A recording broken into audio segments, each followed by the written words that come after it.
Here's the big challenge of life. You can have more than you've got because you can become more than you are. That's the challenge. And of course, the other side of the coin reads, unless you change how you are, you'll always have what you got. I have found in my experience that income does not far exceed personal development. Now, sometimes income takes a lucky jump, but sure enough, unless you grow out where it is, it'll usually come back where you are. Life has strange ways. If somebody hands you $1 million, best you become a millionaire quickly, so you get to keep the money. Otherwise, sure enough, it'll disappear. Somebody once said, if you took all the money in the world, divided it up equally among everybody, it would soon all be back in the same pocket. Incredible. Success is something you attract, not something you pursue. Success is looking for a good place to stay. So instead of going after it, you work on yourself. Personal development. See, the major question to ask on the job is not what are you getting? The major question to ask on the job is, what are you becoming? See, the big question is not what am I getting paid here? The big question is, what am I becoming here? Because true happiness is not contained in what you get. Happiness is contained in what you become. So that's our major subject for tonight, personal development. Of all the assignments Mr. Schoaf gave me at age 25, this was probably the most difficult. In fact, I'm still working on this one. I think it's an unending challenge to see what you can become. The next subject is called Basic Laws. And it's good to study the basics. And I call these basics primarily because they come from the Bible. Now, I'm not a theologian or a minister, and that'll be apparent. But Mr. Schoaf taught me that the Bible was a good textbook for ideas and stories and success equations, how to live the better life. I found out that was true. He also taught me that the Bible is as practical as it is spiritual, and I found out that's true. If you look at your bank account and your income and you're not happy, there are several places in the Bible to check to see what the heck's wrong so you can make the changes. And we're going to cover some of those tonight, called basics. Okay, the next subject is my favorite, setting goals. Mr. Schoaf taught me how to set goals. What a favor that was. One morning at breakfast, shortly after I met him, he said, Jim, let me see your current list of goals and let's go over them and talk about them. He said, maybe that's the best way I can help you get a better direction started. And I said, I don't have a list. He said, well, is it out in the car or home somewhere? I said, no, sir. I don't have a list anywhere. He said, well, young man, that's where we got to start. He said, I can tell you right now, if you don't have a list of your goals with you, he said, I can guess your bank balance within a few $100s. Which he did. And that got my attention. I said, you mean my bank balance would change if I had a list of goals? He said, drastically. That day, I became a willing student how to set goals. And sure enough, learning how to set goals changed my life. And I often wondered why no one had ever taught me how to set goals up until age 25. I went to high school, but if they offered it, I missed it. I went to college for a year, never heard it. I worked for Sears. Really? And to my knowledge, Sears never taught it. Right? How to set goals. So here I am, age 25, married, my family's starting, I've been to college, I'm working, and I still don't know how to set goals. But fortunately, when I was 25, I met the man who taught me how, and it revolutionized my whole life. Economically, socially, personally, it's incredible. So I want to share with you tonight what Mr. Schoaf shared with me, how to set goals. It can be a life changer. Okay, the next subject is the negative part of the seminar. Life is part negative, so we got to talk about the negative. And this subject is called diseases of attitude. Diseases of attitude. There's a lot of things that can wreck your chances to do well. We live in a rather dangerous world, so you got to be not only wise, you got to be careful. Now, attitude diseases are just as bad as physical diseases, right? High blood pressure, heart trouble. I mean, a lot of things lace your chances to do well. So you've got to be careful. And attitude diseases are deadly. I mean, they'll destroy all the good things you start. Okay? So we'll go through those attitude diseases, how to spot them, how to look for them, what they are, and the cure. And I'm a pro on these because I've had them all, so I can give you excellent advice on these. Now, the last subject we're going to consider tonight is called the day that turns your life around.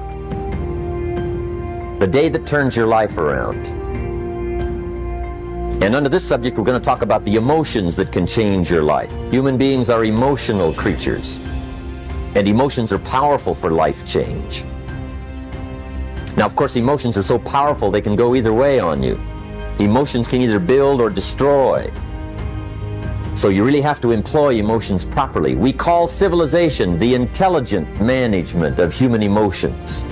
If you can intelligently apply your emotions in the right direction, no telling what can happen. Could turn your life around one day would be sufficient.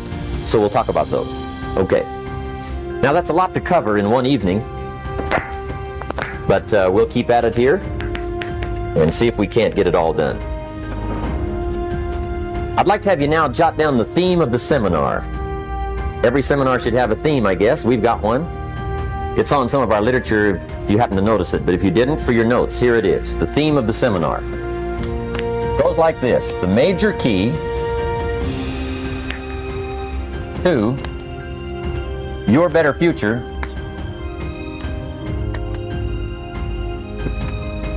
is you. That's the theme of our seminar tonight. The major key to your better future is you. And I'd like to have you underline two words just to give it some added punch. Underline the word major and the word you,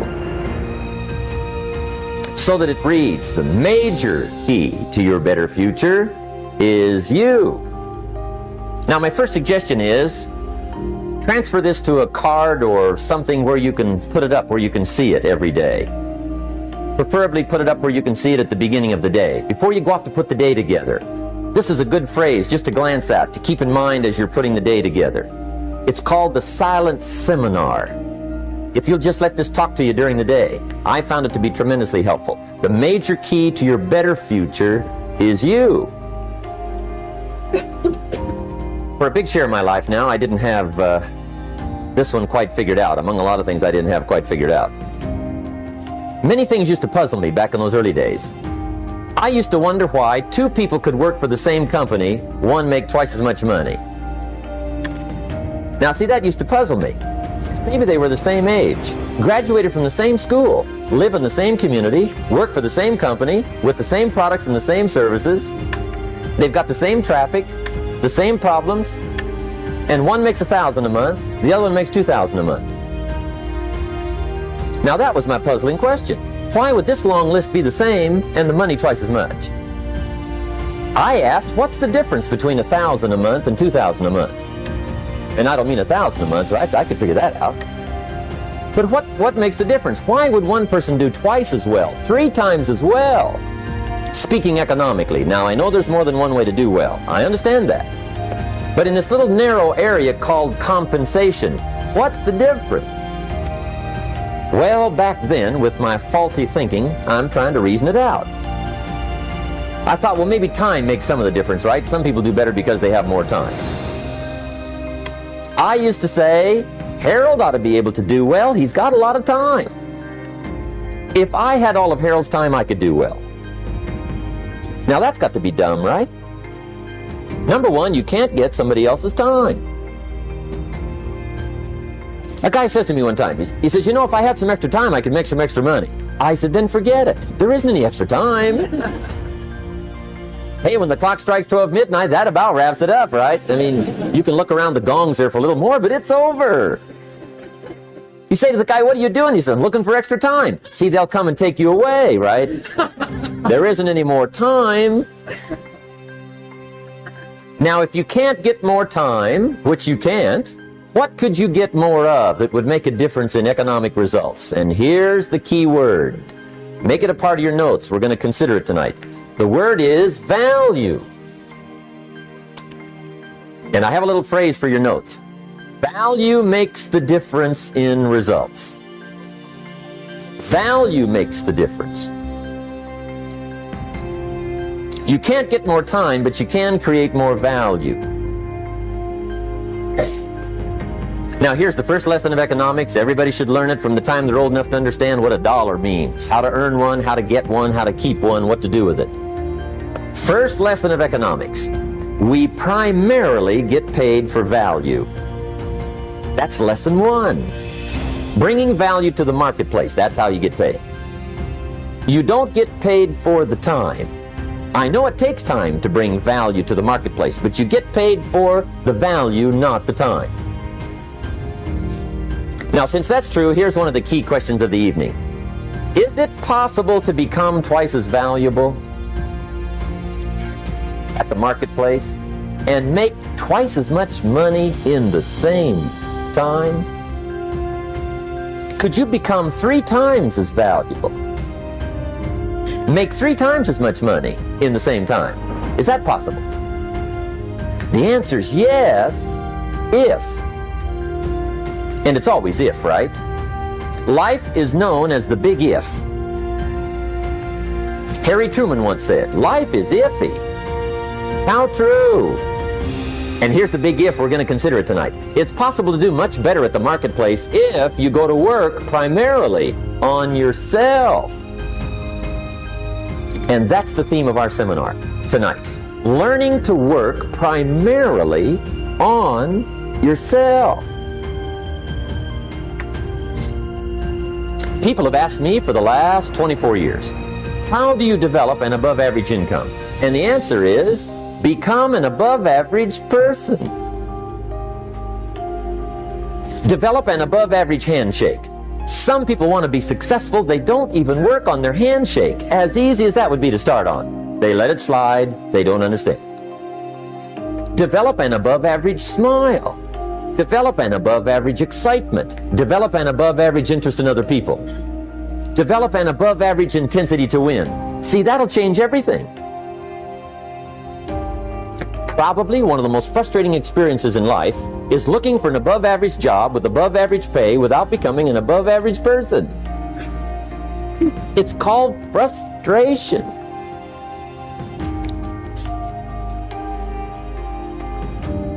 And Mr. Schoaf gave me probably the greatest clue he gave me when I first met him. He said, Jim, if you want to be wealthy and happy the rest of your life, just learn this lesson well. He said, learn to work harder on yourself than you do on your job.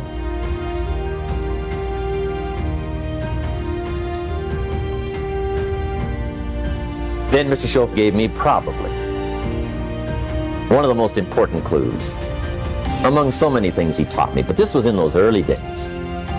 Mr. Schoaf was very kind, but he was also very abrupt. And he had these interesting questions to ask. I'm giving him a little rundown one day on how things hadn't worked out for me. He said, Mr. Rohn, I've got the answer for you if you will listen carefully. And listen carefully I did that day and for the next 5 years. If somebody's wealthy and happy, you gotta listen. He said, Jim, I've only known you a short time. But he said, it's already my honest opinion that for things to change for you, you got to change. That wasn't quite the answer I was looking for. But that's the answer he gave me, and I pass it along to you on this warm summer evening in Anaheim, California, 1981. For things to change for you, you've got to change. Otherwise, it isn't going to change. Before I met Mr. Schoaf, I used to say, I sure hope things will change. Right? That seemed to be my only hope. If it isn't going to change, I'm in serious trouble. And then I discovered it isn't going to change, so I'm in serious trouble.